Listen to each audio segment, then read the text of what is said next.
തുടർച്ചയായി ഉണ്ടാകുന്ന school bus അപകടങ്ങളിൽ ഒടുവിലെത്തിയതാണ് കണ്ണൂർ വളക്കയിൽ നമ്മൾ കണ്ടത്. 11 വയസ്സ് മാത്രം പ്രായമുള്ള വിദ്യാർത്ഥിയുടെ ജീവൻ അപകടത്തിൽ പൊലിഞ്ഞു. അപകടമുണ്ടാകുമ്പോൾ മാത്രമാണ് പരിശോധനയും ജാഗ്രതയും നമ്മൾ കാണിക്കുന്നത്. വളക്കൈ അപകടത്തിൽ സ്കൂൾ ഡ്രൈവർക്കെതിരെയുള്ള പോലീസ് കേസിൽ മാത്രം ഒതുങ്ങുമോ തുടർ നടപടി എന്നതാണ് നമുക്കെല്ലാവർക്കും അറിയേണ്ട കാര്യം. ബ്രേക്ക് പൊട്ടിയതുമല്ല, മറ്റു മെക്കാനിക്കൽ തകരാറുമല്ല, ഡ്രൈവറുടെ ഭാഗത്തുണ്ടായ ഗുരുതരമായ പിഴവാണ് വളക്കയിലെ അപകടത്തിന് കാരണം.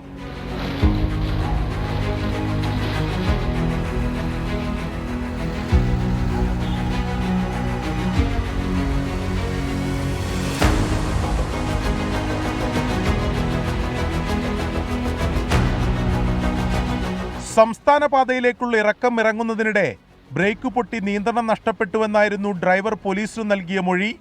എന്നാൽ പരിശോധനയിൽ വാഹനത്തിന് സാങ്കേതിക തകരാറുകളില്ലെന്ന് മോട്ടോർ വാഹന വകുപ്പ് കണ്ടെത്തി.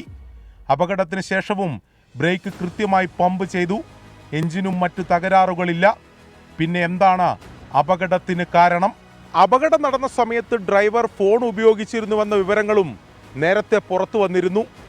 കുത്തനെയുള്ള ഇറക്കത്തിൽ ഇത്ര ലാഘവത്തോടെ നിസാമുദ്ദീൻ ബസ് ഓടിച്ചത് എന്തുകൊണ്ടാണ്?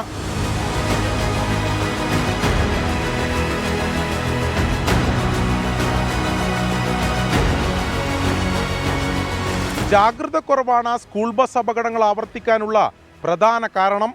അതിൽ ഡ്രൈവർമാരുടെ പിഴവുകൾ മാത്രമല്ല, ഫിറ്റ്നസ് ഇല്ലാത്ത സ്കൂൾ വാഹനങ്ങളും ഒരേ ബസ്സിന് ഒരേ സമയം ഒന്നിലേറെ ട്രിപ്പുകൾ നിശ്ചയിക്കുന്നതും സ്കൂൾ ബസിന്റെ മരണപ്പാച്ചിലിന് കാരണമാകുന്നു.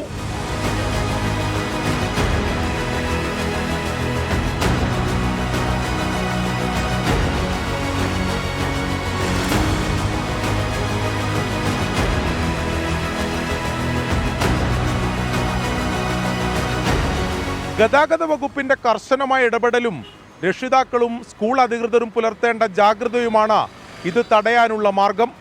5ാം ക്ലാസ്സുകാരി നേദ്യയുടേത് സ്കൂൾ വാഹനങ്ങളുടെ അപകടങ്ങളിൽ പൊലിയുന്ന ഒടുവിലത്തെ ജീവനാവട്ടെ. കണ്ണൂരിൽ നിന്ന് മിഥുൻ ചാത്തോത്തിനൊപ്പം അരുൺ പൂപ്പറമ്പ, 24. പൊതുജനം കഴുതയല്ല സാർ.